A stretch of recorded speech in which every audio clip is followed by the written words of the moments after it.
Bonsoir à tous et bienvenue à la une de l'actualité ce dimanche. Investir dans un bien immobilier proche de la côte d'une zone inondable, puis voir sa valeur chuter parce qu'il a été classé en zone rouge. À La Réunion, environ 8000 propriétaires sont concernés. La décote peut aller jusqu'à 25%. Clap de fin pour Miel Vert, une 37e édition marquée par les intempéries. Résultat, les visiteurs étaient moins nombreux que les années précédentes. Ils en sortent tout de même satisfaits, tout comme les agriculteurs. Le bilan à suivre dans quelques instants.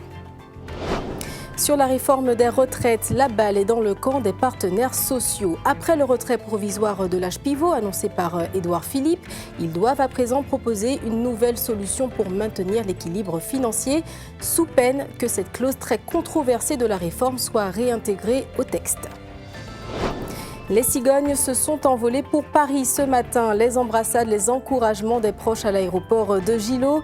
Certains ont fait le voyage avec l'équipe, des joueurs déterminés à marquer l'histoire samedi prochain en 16e de finale de Coupe de France. Voilà pour les titres, bienvenue. Votre bien immobilier est situé sur une zone à risque, inondable ou trop près de la côte, exposé au glissement de terrain. Chaque année, de nouvelles habitations tombent sous le coup de la classification zone rouge et voient leur valeur financière chuter, parfois jusqu'à 25%. À La Réunion, plus de 8000 propriétaires seraient concernés. Ophélie Maraval. Ici, nous sommes dans les Hauts de Sainte-Marie, près du bassin Chouchou. Nous nous trouvons dans une zone dite zone rouge, c'est-à-dire une zone où les maisons sont menacées par des risques naturels. Comme vous pouvez le voir derrière moi, il y a des maisons. Ces maisons sont sujettes à des risques d'inondation ou encore de mouvement de terrain. Ici, il est interdit de construire de nouvelles maisons. Dans certaines zones rouges, le danger est parfois moins évident, mais pourtant bien présent. Une maison se situant à plusieurs dizaines de mètres d'une falaise pourrait à long terme être sujette à des fissures liées au mouvement de terrain. Les PPR, les plans de prévention de risque délimitent les zones en fonction de leur degré de risque. C'est des zones situées au niveau des principaux encaissements de ravines. Et ça concerne aussi les zones de forte pente, matérialisées plutôt en orange. Il est qualifié à un risque d'endommagement potentiel des habitations, voire de destruction, et une mise en danger des occupants de ces habitations. Une analyse des transactions immobilières réalisée sur 4 ans permet aujourd'hui à la DEAL, au BRGM et à l'Agora d'étudier l'impact que la qualification de zone rouge peut avoir sur la valeur d'un bien immobilier. Ce que les grands chiffres montrent, si on raisonne à l'échelle macro, à l'échelle de la Réunion, c'est qu'on a des décotes potentielles qui vont entre 0 et 15% en moyenne, et qui peuvent aller dans des cas extrêmes jusqu'à 25% et dans des cas encore plus extrêmes jusqu'à 40%.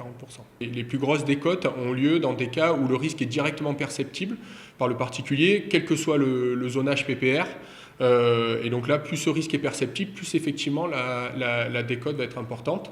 Et quelque chose qui ressort également, c'est le fait que la décote est potentiellement plus élevé pour les grandes parcelles. Des chiffres à relativiser puisque le classement d'un bien n'empêche pas nécessairement les transactions. De 2012 à 2016, 2% des ventes immobilières concernaient des maisons situées en zone rouge. Beaucoup de pluie cet après-midi à La Possession et dans les Hauts de l'Ouest. Regardez cette vidéo prise au début du chemin des Anglais à La Possession. Cette pluie qui entraîne le basculement partiel de la route du littoral sur les voies de la chaussée côté mer entre la Grande Chaloupe et La Possession.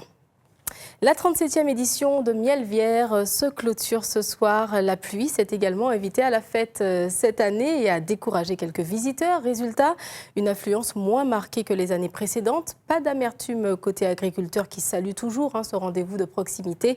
Les visiteurs aussi se montrent satisfaits. Reportage d'Ophélie Maraval. Encore une fois, le soleil joue à cache-cache pour cette dernière journée de Miel Vert. Mais pas de quoi effrayer le public qui semble au contraire bien préparé. À quelques heures de la clôture, certains comme Giuseppe en profitent pour faire leurs derniers achats. Bien amusant et bien accueillant. Les moutons, les bœufs et tout ça, j'ai vu. Et alors c'est comment ? Pour moi, c'est très bien.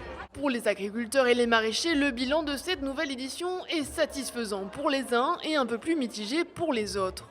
Alain, lui, estime avoir écoulé 10 tonnes de fruits et légumes. Cette année, c'est exceptionnel. Et il y a eu beaucoup de monde. Et même la pluie un petit peu au départ. Mais les 2-3 derniers jours, on a pu travailler convenablement par rapport aux autres années. Parce que les autres années, je dirais que c'est un peu dur. Cette année, même, ils trouvent le maire a agrandi déjà les parkings. C'est une chose qu'il fallait faire plus longtemps. Mitigé, ouais, un bilan mitigé. Ouais. On a commencé par la pluie, elle a très mal débuté, mais après le soleil est venu et la pluie liquide un peu le stock. L'édition de cette année elle est quand même assez correcte pour nous. Les gens nous posent des questions, quel type d'élevage on fait, c'est quoi le code 0, le code 1, le 2, le 3, etc. pour les œufs.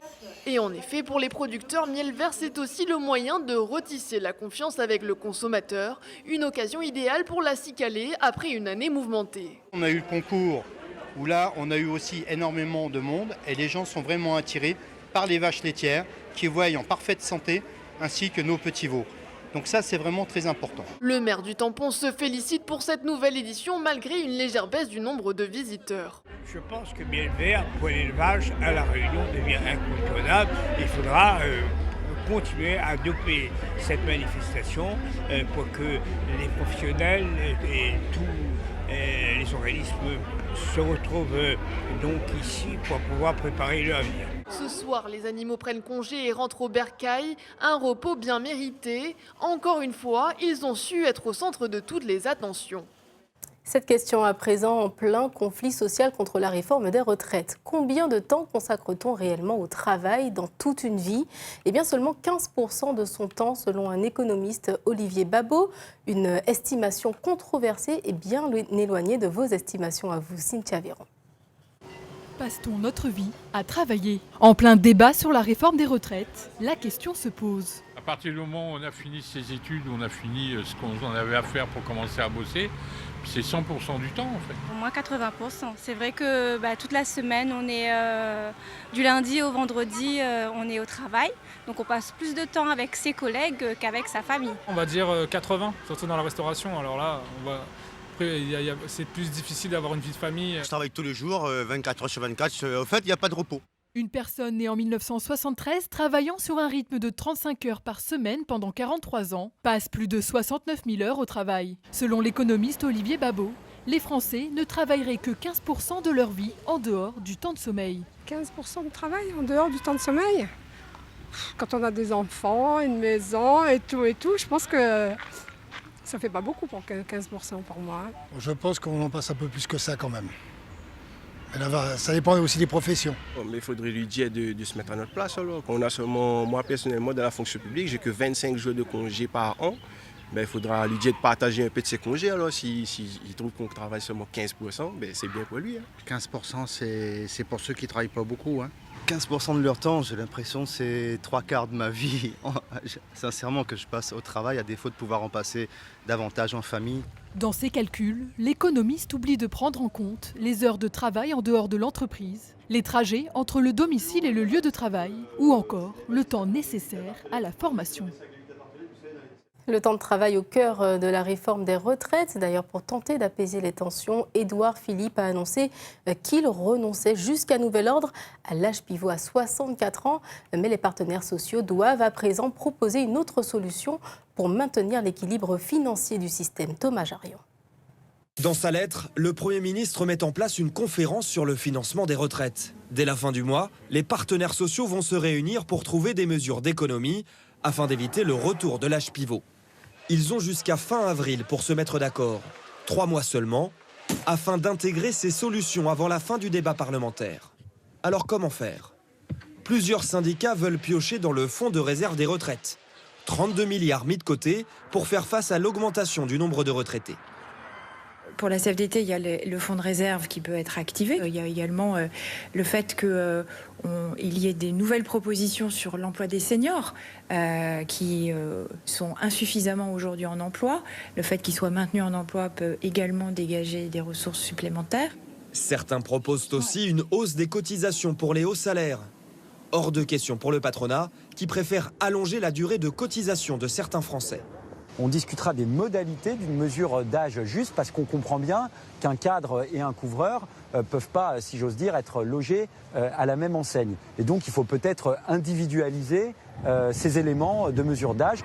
Que certains partent plus tard à la retraite, c'est aussi la solution du gouvernement. Nous savons que la durée de vie augmente. Nous savons que dans la plupart des pays, les gens sont amenés à travailler plus longtemps. Et le gouvernement pense qu'il faudra que les Français travaillent un peu plus longtemps. Si la conférence de financement ne trouve pas de solution, le gouvernement prendra par ordonnance les mesures nécessaires pour assurer l'équilibre.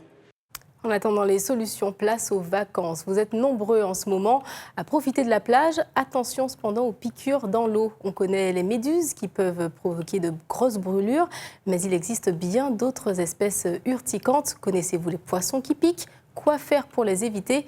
Élément de réponse avec Maud Stenbach. Nos pieds se souviennent parfois de moments douloureux. On était en famille avec les cousins et puis on s'est retrouvés dans le lagon. On est tous tombés dans un nid d'oursin, si je peux dire ça comme ça, et c'était assez galère. Après, on a souffert toute l'après-midi. Mon père l'a enlevé avec une aiguille. Oui, aïe. Les oursins, bien évidemment, nous ont déjà presque tous fait souffrir. Il existe aussi sur l'île d'autres poissons qui piquent. Le poisson-pierre, juste celui-là. Poisson-pierre. Quand j'étais petit à l'école, on me disait qu'il faut faire attention au poisson-pierre, parce que ça pique. Le poisson-pierre semble faire l'unanimité, peut-être tant sa piqûre est douloureuse. Se fondant dans le décor, passant presque inaperçu, il est le premier responsable de visites aux urgences. Il en existe d'autres moins connus. Qu'elle s'y attend de sa chance. Les porcs-épics. Et non, ce ne sont pas les porcs-épics. Taïra, elle, un poisson qui pique, elle en a déjà rencontré avec son papa. On est parti à la pêche et on a vu un poisson qui piquait et qui était gros à chaque fois qui fait peur. On le prend, c'est marrant. Il est un peu gluant. Jean-Marie, plongeur, et toujours un livre à portée de main, nous éclaire. Il s'agirait du ptéroïs, appelé aussi poisson-lion, ou encore l'armée en créole. Le plus souvent, on les trouve au fond, dans les rochers, sous les rochers. Les poissons triangulaires, et puis ils ont des ailes, ça dépend, rouges, avec des traits noirs. Qui se déploie, ça donne vraiment pas envie de l'approcher. Ça pique, et c'est douloureux. Le ptéroïs est responsable de 17 passages aux urgences depuis 2011, à égalité avec le poisson-chat. Enfin, être vigilant aussi aux méduses, souvent fréquentes sur les côtes pendant l'été ou encore les raies. Au total, depuis 2011, 313 cas de piqûres ont fini aux urgences. Certains prennent leurs précautions. Les chaussures de plage tout le temps. D'autres se laissent vivre. On fait plus ou moins gaffe, mais après, la mer est belle, l'eau est belle, donc voilà. Si elles ne sont pas mortelles, ces piqûres peuvent parfois conduire à des malaises ou des grosses douleurs. Difficile alors de retourner au bord, prudence à la noyade. Alors pour continuer à explorer les fonds marins avec des yeux d'enfant, autant rester vigilant.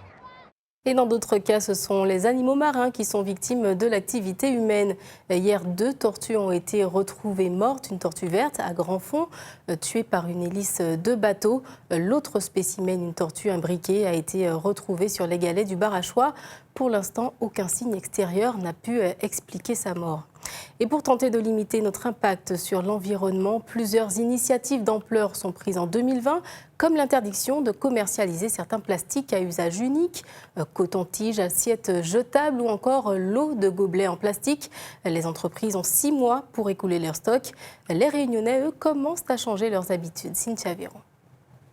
Méron se prépare pour fêter ses 4 ans. Pour accueillir les invités de sa fille, Laetitia a prévu des gobelets en plastique. Pratique, mais pas du tout écologique. La famille en a conscience et se dit prête à changer ses habitudes. C'est vrai que les gobelets en plastique, jusqu'à présent, ça ne coûte pas grand-chose, donc c'est pratique. Mais en carton, je ne sais pas ce que ça va donner. Avec de l'eau dedans, je ne sais pas non plus ce que ça va donner en termes de goût, si ça se dégrade ou pas. Mais si le coût est abordable, pourquoi pas? On pourrait utiliser des verres ou du carton. Mais il faut échanger les plastiques parce que ça tue les animaux dans la mer. Les Réunionnais rencontrés ce matin sont prêts à bannir le plastique de leur vie quotidienne. Selon eux, les alternatives sont nombreuses. Le verre, c'est une belle initiative. Le bambou, le carton, pas forcément, mais c'est une très bonne initiative si on se le mettait tous. On se mettait tous à le faire. Carton, je suis pas forcément pour. Nous, on a adopté à la maison l'inox, par exemple. On a les bouteilles en inox, les assiettes aussi, les verres. On peut prendre des gobelets en carton, par exemple. Amener nos verres, ou en fer, ou on peut utiliser des tas d'autres choses. J'essaie, moi, d'utiliser le moins possible de plastique. Dans ce magasin, les assiettes fabriquées avec de la fibre de canne à sucre et les couverts en bambou remplacent progressivement les produits en plastique à usage unique. C'est une différence de prix, mais je pense qu'après, ça va baisser un petit peu. Donc voilà, c'est le lancement qui est un peu cher. Voilà. Et pour vous, en tant que magasin, justement, les commandes sont un peu plus chères sur le biodégradable que sur le plastique? Tout à fait. Certains des restaurants, donc ils vont prendre vraiment du biodégradable chez nous. Les points de vente ont 6 mois pour écouler leur stock. Pour le moment, seuls les cotons-tiges, les assiettes et les gobelets sont interdits. Le 1er janvier 2021, tous les produits plastiques à usage unique seront concernés. 450 personnes meurent chaque année à La Réunion à cause de l'alcool. C'est pour sensibiliser les riverains et les municipalités sur ce fléau que l'association Les Maillons de l'Espoir a entamé jeudi un tour de l'île à vélo. Mission accomplie, ils ont clôturé leur tour ce matin à Saint-Denis, arrivé à 11h. Et puis un mot de la collision survenue hier au Camélia entre une moto volée et un véhicule de la BAC. Les policiers sont définitivement mis hors de cause par des images de vidéosurveillance. Leur véhicule était bien à l'arrêt au moment où le jeune homme de 18 ans l'a percuté. De nouvelles analyses révèlent qu'il conduisait sous l'emprise de stupéfiants. Il est toujours hospitalisé dans un état grave. Et puis un mot de nous de commune à présent avec ces nouvelles déclarations de candidature en vue des élections municipales. Léopoldine Setama se présente à Saint-André, Thierry Araille est candidat à Saint-Paul, Wilfried Bertil conduira une liste à Saint-Philippe. Vous retrouverez toutes les candidatures déclarées sur l'info.re. Dans l'actualité internationale, à présent, un soulèvement en Iran après le mea culpa du gouvernement. Au pied du mur, il avait finalement avoué être responsable du crash d'avion ukrainien survenu mercredi dernier au large de Téhéran. La majorité des 176 victimes étaient iraniennes. Hier, des cérémonies d'hommage aux disparus ont viré aux manifestations anti-gouvernement. Olivier Santiki. Image saisissante. En plein Téhéran, des policiers à moto battent en retraite face à une foule déchaînée. Début de soirée hier, université Amir Kabir. Plusieurs centaines de personnes affluent pour un hommage aux victimes du Boeing abattu mercredi par les militaires de la défense antiaérienne. Mais le rassemblement tourne à la manifestation anti-régime, avec des slogans rageurs contre le guide suprême de la révolution islamique.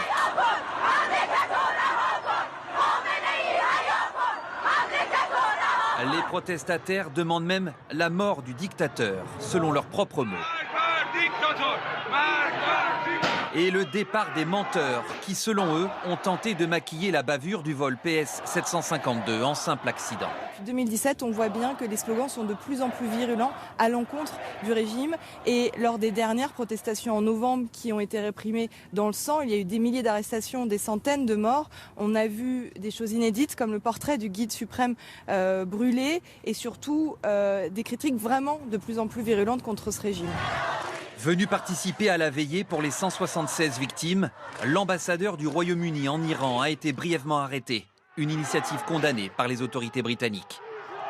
Donald Trump, de son côté, a salué le courage du peuple et mis en garde les dirigeants iraniens. Il ne peut y avoir un autre massacre de manifestants pacifiques, ni une fermeture d'Internet. Le monde entier regarde. La manifestation a été dispersée par les forces de l'ordre avec l'emploi de gaz lacrymogène. Mais des tensions et répressions ont également été signalées dans d'autres villes du pays, comme Shiraz ou Ispahan. Retour à La Réunion avec du chant pour redonner vie à l'église. C'est le combat du père Mathieu Malonga, prêtre dominicain.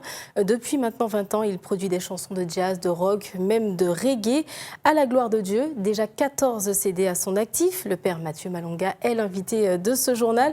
Bonsoir et merci d'être parmi nous. Vous êtes de passage sur le département pour animer une conférence sur le thème de l'amour. Ça sera le 17 janvier prochain à l'église de Saint-Leu. Ici à La Réunion, c'est là que l'aventure a commencé pour vous. L'aventure a commencé à La Réunion. Je vous remercie déjà de m'accueillir. Et donc, ça fait au moins 20 ans que je viens à La Réunion. J'étais invité par les Réunionnais que j'ai rencontrés en pèlerinage. Et me voyant chanter, ils m'ont dit, mais on va t'aider à produire quelque chose. Et donc, j'ai commencé avec Mehdi Gerville au Tampon, avec qui j'ai produit 3 CD. Et comme l'amour se multiplie, j'ai continué, je suis resté fidèle à La Réunion. Département où je suis aimé, alors je suis venu plusieurs fois, soit me reposer, soit invité par des amis pour 2 ou 3 retraites. Et d'ailleurs, votre dernier album est largement inspiré du Sega et du Maloya. Je vous propose d'écouter un petit extrait de Mi et Maouf. Merci.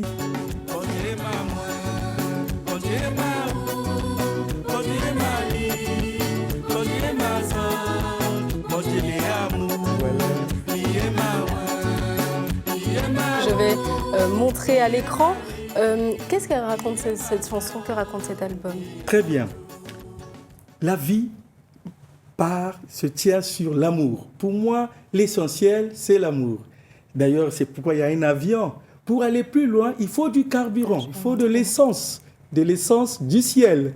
Et donc, aujourd'hui, quelle providence, on parle du baptême du Seigneur, on parle de l'Esprit. On a besoin de l'amour pour faire les choses.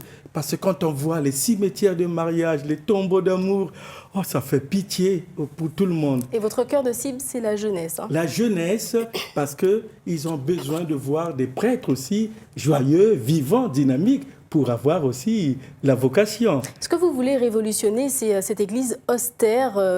Vous l'avez toujours connue comme ça, d'ailleurs? Oui, quand je suis arrivé à Lille, dans le Nord, en France, j'ai trouvé que tout était coincé, quoi. J'ai demandé à mes supérieurs si on ne pouvait pas célébrer une messe, je dis, à l'africaine comme ça.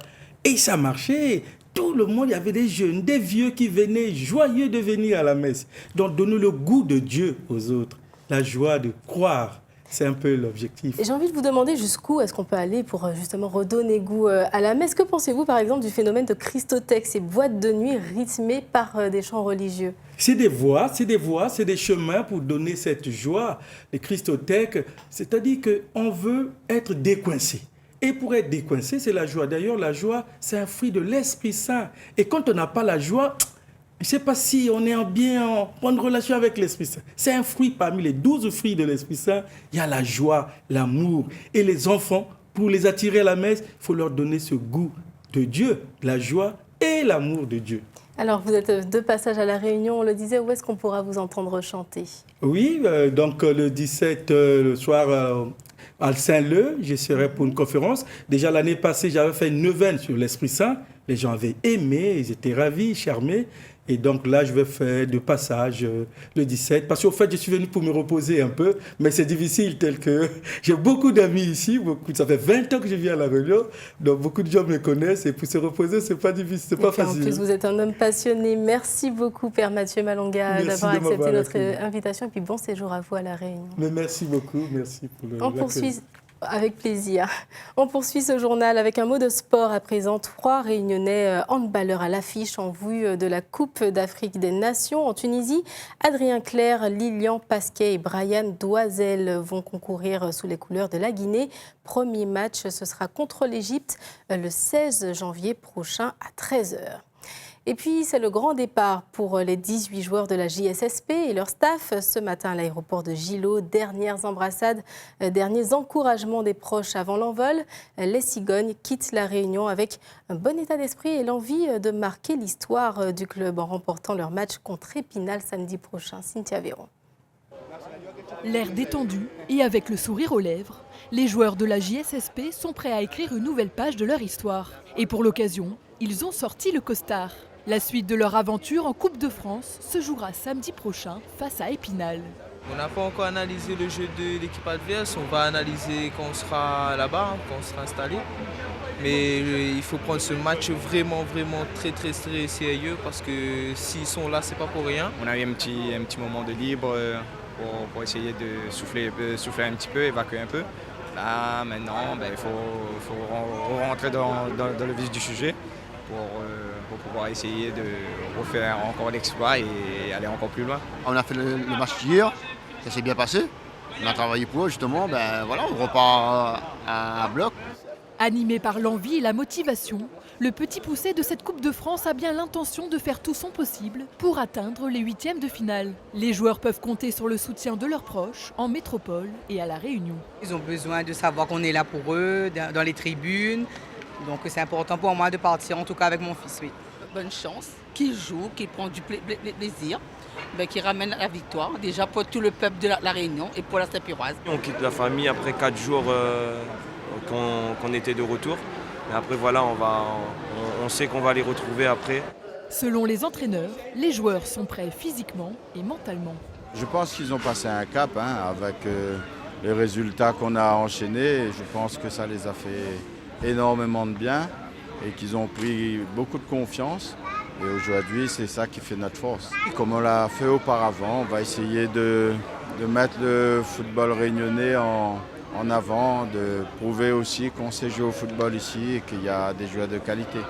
Pour se réhabituer au climat et se préparer au mieux pour les 16e de finale, les Saint-Pierrois disputeront un match amical face à la réserve de l'AS Nancy-Lorraine mardi après-midi. Ils suivront 2 autres entraînements, mercredi et vendredi.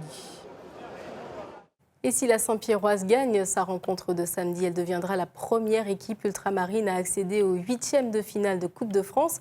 Lucé Arayapin, le président du club, est bien conscient des enjeux. On l'écoute au micro de Cynthia Véron. Ils sont prêts, il n'y a que le match, ils sont partis, ils vont pour ça. J'espère que là, tout le monde, on va avoir des entraînements à partir de demain. Ils savent que là, ils sont venus pour jouer et pour faire un match comme il se doit. Parce que pour nous, aujourd'hui, si on est là, c'est le travail à payer.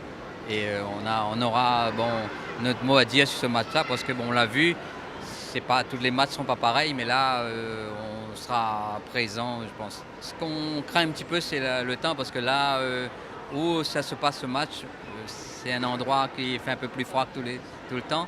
Mais je pense que là, on est prêt. Écoute, on attendra le temps. On souhaite qu'on amène le soleil chaque fois qu'on y va. Je souhaite qu'il y aura le soleil. Gros plan à présent sur Charlotte Perriand, architecte française née au début des années 1900, pionnière du design d'intérieur. Son parcours de vie est mis en lumière en ce moment dans une exposition à la Fondation Vuitton à Paris. Le reportage de Claire Auberger. Derrière ces icônes du design, créées il y a près d'un siècle, une jeune femme au visage rieur. Charlotte Perriand est une pionnière qui va révolutionner nos intérieurs. D'un coup de crayon, elle libère l'espace. À 24 ans, elle imagine une salle à manger ouverte avec une table qui s'allonge en fonction du nombre d'invités. C'est quelqu'un de joyeux, qui travaille mais qui aime faire la fête, qui est libre dans sa vie, qui est libre dans son travail. À 27 ans, elle intègre l'atelier Le Corbusier. L'architecte de la modernité lui confie l'aménagement intérieur de ses nouvelles constructions. Dans cette exposition, sa fille Pernette Perriand et son mari les ont reconstituées à l'identique. 90 mètres carrés où il n'y a pas du tout de cloison, où tout est libre. Vous avez des casiers qui font la séparation entre la chambre, le séjour, la salle de bain.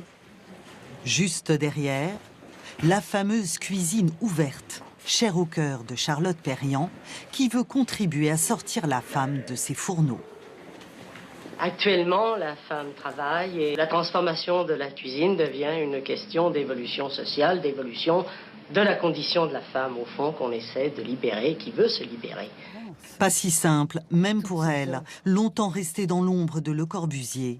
Dans les années 50, il finit même par s'arroger la paternité de son mobilier. Elle est partie vivre au Japon, invitée à introduire de la modernité dans un habitat encore traditionnel. Le pays du soleil levant lui inspire des créations au ras du sol. Elle avait, comme elle le disait, son œil en éventail et donc et elle prenait tout ce qu'elle pouvait voir dans le pays. Elle a retrouvé au Japon tous les grands principes de l'architecture moderne, c'est-à-dire la standardisation, les rapports intérieurs-extérieurs. Ces maisons vides dans lesquelles il n'y a pas de mobilier, pour elle, c'était le rêve. Retour en France dans les années 60 pour bâtir la station des Arcs, fruit d'une vie de recherche. Ces grands ensembles, intégrés dans la pente, sont conçus pour limiter au maximum leur impact sur le paysage. Mettre la montagne à la portée de tous, c'était l'objectif de cette alpiniste chevronnée, amoureuse de la vie. Allez, retour à La Réunion pour un coup d'œil sur la météo. Demain, à la possession de belles éclaircies en vue au matin. Il fera 25 degrés. Le bulletin complet de Catherine Grossette à suivre juste après ce journal. Voilà, on a fait le tour de l'actualité, mais votre programme continue, bien sûr, après la météo Miel Vert, The Amazing Spider-Man. Demain, 12h30, vous retrouverez Jérémy Cazot, puis à 19h, Maëlys Sérissi. On se quitte sur ces images de Miel Vert. Clap de fin ce soir sur une 37e édition très pluvieuse. Excellente soirée à vous sur Antenne Réunion.